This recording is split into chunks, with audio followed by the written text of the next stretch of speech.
It was an early evening, and I had an errand to run. My home is a condominium at the end of a lane where 3 designated parking spots are located. One for the fellow who lives in the unit above us, one for my vehicle, and another for guests. It was a darker night than usual. I entered my Subaru, turned on the ignition, and put the vehicle in reverse. Suddenly, loud alarms went off. The car was warning me about something. I looked at the dashboard and noticed nothing unusual. Then I looked around my Subaru. I could barely see it in the darkness. It was the form of my neighbor's car. His headlights were not on. He also tends to drive very fast down that lane. His car was stopped about 50 feet from mine on the left. He was waiting for me to pull out. I slowly did so and drove past him, and he pulled into his parking spot next to mine. What had happened? Many automobiles have rear backup sensors that can detect objects immediately behind the vehicle. All recent Subaru models have sensors that detect if something is immediately behind the vehicle, and they also have sensors that detect if something or someone is coming from the side. One Subaru video on YouTube explained that if one were to back up in a crowded parking lot and a child on a bicycle was coming along out of one's sight, then the Subaru warns the driver of the danger. That dark night, my neighbor did not have his lights on, and he was speeding, so I could not immediately know that a car was coming. I could not detect what I could not see well in the night. My Subaru detected it for me, though. As I drove off, I thought about what might have happened. Those sensors might have averted a collision that night and might avert further collisions. In a dangerous situation, a system like that could save lives. Subarus are considered the safest brand of vehicles in the non-luxury category. And now, I know that some of you are going to want to debate this with me after the service, but you're wrong, so don't even go there. It was not always so. In 1968, Subaru exported a model called the 360 to the United States. 360. The car weighed under 1,000 pounds and was therefore exempted from most normal safety regulations. It had a top speed of 60 miles per hour, an achievement it could meet after 37 seconds. In 1969, Ralph Nader wrote in Consumer Reports that the Subaru 360 was the most unsafe car on the market. It was reported that it fared badly in a test crash against a large American car, with a bumper ending up in the passenger compartment of the Subaru. This was with both cars going only 30 miles per hour. As the word got out, very few people wanted a Subaru, and dealers could not move them off their lots, with some cars sitting on dealers' lots for 3 years. I presume they were eventually hauled off for scrap metal. Yet Subaru is now a brand renowned for its safety. What happened? As a company, Subaru examined its vehicles and found they were substandard and dangerous to drive. The company decided to build a better, safer vehicle. In fact, the company gradually became obsessed with automotive safety. I am not a Subaru brand ambassador. They are good vehicles, but that is not the point. More than 2 decades ago, I was very new to ministry. I visited a congregant at his home. It was an elegant place filled with expensive antiques. He was retired and had clearly done well financially from his labors. As I sat with him and his wife, our conversation wandered into automobiles. And I said some very disparaging but very truthful things about the Ford Pinto. After my comments, silence ensued. I observed that the congregant's face was turning red. You could see some of the blood vessels popping. The silence was broken by yelling and rage. My comments had hit a nerve. How was I to know that he had been on the original design team for the Ford Pinto? After almost 30 years, he was still as defensive and unable to control his fury. His wife verbally restrained him, and I mustered a few words that I hoped could build a bridge between us in the future. And I departed thinking to myself that some people should come with warning labels. I cannot imagine, in retrospect, I cannot imagine the shame that he was probably carrying. The Ford Pinto was a design disaster. In rear collisions, the body of the car could crush into the gas tank, and that would lead to a fire or explosion that would enter the cabin of the car, wounding or killing the occupants. These things happened. Like most American automobile manufacturers of the 1960s and 1970s, Ford Motors had fought to prevent safety features from becoming legally required in their vehicles. For example, the American automotive industry fought unsuccessfully to prevent seat belts from becoming mandatory. They actually argued that seat belts did not protect passengers, were uncomfortable, therefore no one would wear them, and that they would make cars too expensive. Yes, seat belts. In reaction to those promoting safer automobiles, the American automobile industry threatened those who spoke out, sued them, harassed them by tapping their phones and tracking their every move. They attempted to frame car safety advocates with crimes they did not commit. The industry's response to poor automotive safety was denial, attacking critics, distortion, lying, and an appeal to patriotism. Eventually, Ford relented to political pressure and critical public opinion. Alterations were made to the Pinto. Why did the company delay so long in making those minimal and inexpensive improvements? Simply, Ford's internal cost-benefit analysis, which places a dollar value on human life, said it wasn't profitable to make the changes sooner. Ford's cost-benefit analysis showed it was cheaper to endure lawsuits and settlements than to remedy the Pinto's design. Ford knew about the risk, yet it paid millions to settle damage suits out of court and spent millions more lobbying against safety standards. Pinto was a best-selling compact. By 1977, Pinto models incorporated a few minor alterations necessary to meet new federal standards that Ford had managed to hold off for 6 years. People would not have been killed or even seriously injured if the car had not burst into flames. And it didn't have to be that way. Ford actually had another kind of gas tank. Part 3. The book of Jonah is probably one of the better known stories in the Hebrew scriptures. God tells Jonah to go to the city of Nineveh in Assyria to cry out in public that the citizens need to repent of their violent, sinful ways. Jonah is to the best of my knowledge, the only prophet in the sacred scriptures who hears the voice of God and immediately tries to run away. He goes to a seaport and pays for passage to the port of Tarshish. This is not going toward Nineveh. Nineveh would have been a land journey. A storm appears and threatens the ship's crew. The sailors figure out that Jonah is running from God. Well, he actually told them.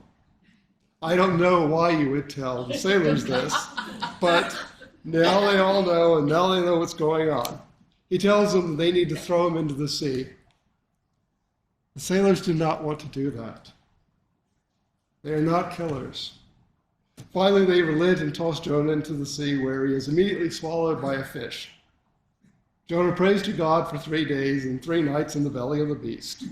God orders the fish to spew Jonah onto dry land. God tells him to go to Nineveh, and Jonah obeys this time. There, Jonah goes through the streets crying out, 40 days more and Nineveh shall be overthrown. And the people of Nineveh believed the story, and they repented what he was saying, believed what Jonah was saying. The rest of the story is a brief but important dialogue between God and Jonah relating to the nature of the ancient traditions, suffering, and the relationship between the Jews and Gentiles in God's eyes. If you're like me, you heard this story long ago, perhaps when you were a child, and you probably don't remember anything about Nineveh. All you remember was that Jonah was followed by what we called a whale in those days. You might have thought it quaint. You might have spent a lot of time trying to figure out, now, how did he survive for 3 days? But it is not at all a significant story fit only for children.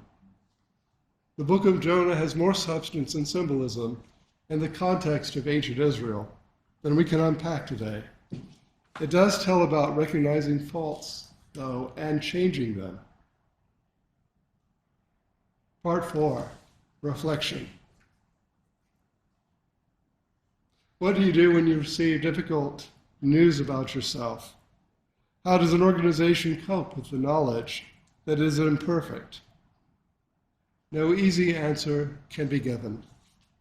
The 3 stories that you have heard today are being told about organizations that did not want to hear or to know. There were different possibilities, and continuing on was possible, but it meant unhealthy consequences for the organization's future. Change is not something we can do easily. It is sometimes the only way forward.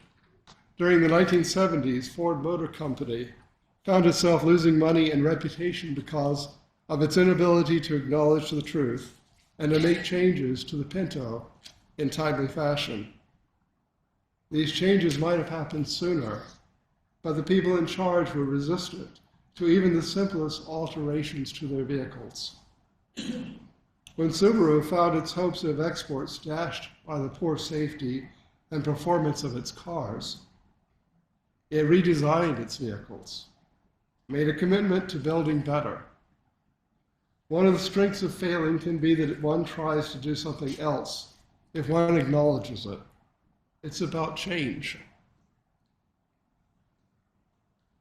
40 years ago, I was in college. I used to have secret conversations with a friend in college.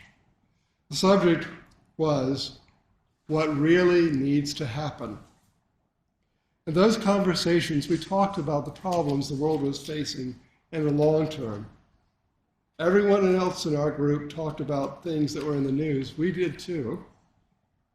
But when the 2 of us were together alone, we talked about things that needed to be changed, things that needed to happen for humanity and the planet to survive. There needed to be massive resources to find different ways to reduce human destruction of the planet. Instead of humans reproducing at what was then an alarming rate, humans needed to curb reproduction. Humans needed to lead simpler lives and become content with fewer things. The changes we imagined would need to start soon.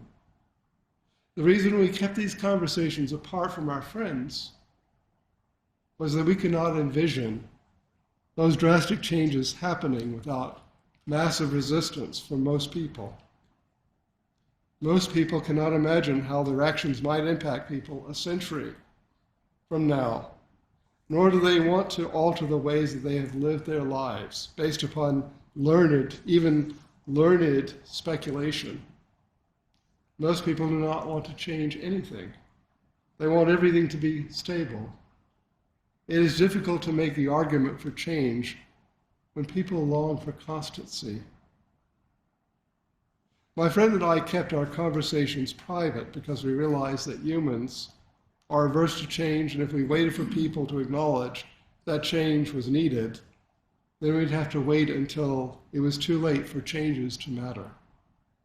We talked about the necessity of forcing human society to change in our own guilty way. We knew we were talking about dictatorship to change the planet. Nothing else can move the speed of change that we supposed was required for life to thrive on this planet. We knew that our friends would be uncomfortable with this topic. Now, before you imagine these conversations revealed controlling or brutal personalities, my friend was a member of the United Church of Christ, a liberal Christian denomination that has a history of democracy that we also inherited from congregational polity. And I was then an agnostic who did not know that he was a Unitarian Universalist. We were challenged, though, to consider ways that human society might change quickly enough to prevent an environmental and human crisis. Acknowledging problems and changing ourselves and our communities is hard. There is a human longing for stability and comfort. Change is often something that is not considered until a crisis arises. Today I've told you about 3 organizations that changed: Subaru, Ford Motors, and the city of Nineveh. Each changed in a very different way and at a very different pace. Change comes to us. It is always there. We have also changed in this congregation. In August, my relationship with this congregation changed. I became your developmental minister, someone tasked with helping your congregation work on long-term issues. In other words, someone who would serve the congregation with a normal role of minister, and also someone who would help the congregation address some of its challenges as the congregation has identified them. It has not been openly acknowledged that our relationship changed. Developmental ministry is not a quick change. It usually takes a few years. As your contract minister, I was a placeholder. It was uncertain whether I would stay with you. Neither this congregation nor I knew that if we could really work well together. We seemed to have come to an understanding, though. As we work together, especially on fostering kindness and living in covenant, I will sometimes need to share things that are hard to hear. It is the developmental minister's role to do so. I promise to try to live in kindness and in covenant with you. And I also promise that I will sometimes challenge you.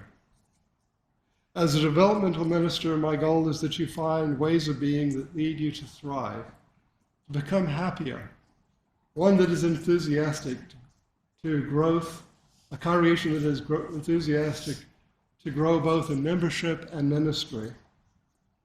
This congregation endures because you love Unitarian Universalism, and you have forged strong relationships with each other. Many of the congregations I have served had worse problems than the ones you face. My hope is that in the process of developmental ministry, you learn new things and that you relearn what you may have forgotten. One of the aspects of our Unitarian Universalist way is that all are free to change. We can change our perspectives, change our theology or spirituality, change our notions about others, change our ways of being, change our ways of doing social justice, change our gender expression, change our appearance, change our way of leadership. We acknowledge in a Unitarian Universalist church that the only true constant is change. In changing, may we remember the congregation's covenant. I believe this congregation is a place of opportunity and gives hope to a wider world needing peace and care. In closing, may that Holy Spirit that lives within this congregation, that spirit of wisdom and of love, guide us in the work that we have before us, so that we may be kind and loving. So be it. Blessed be. Amen.